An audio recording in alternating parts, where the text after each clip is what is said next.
জীবনে কিছু সম্পর্ক থাকে যাদের ভালোবাসা আলাদা করে বুঝিয়ে বলতে হয় না।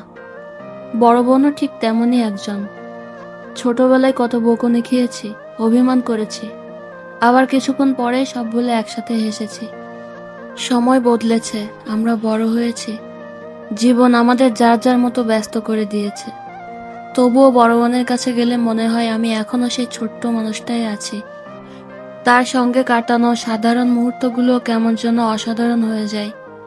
হয়তো সবসময় মুখে বলি না, কিন্তু বড় বোন তোমার মতো একজন মানুষ আমার জীবনে থাকা সত্যি অনেক বড় পাওয়া। জীবনে অনেক মানুষ আসবে চলে যাবে, কিন্তু শৈশবের সঙ্গী হয়ে থাকা এই সম্পর্কগুলো কখনো পুরনো হয় না। বড় বোন অভিমান, ঝগড়া, হাসি আর ভালোবাসা, সব মিলে একটা পুরো শৈশব।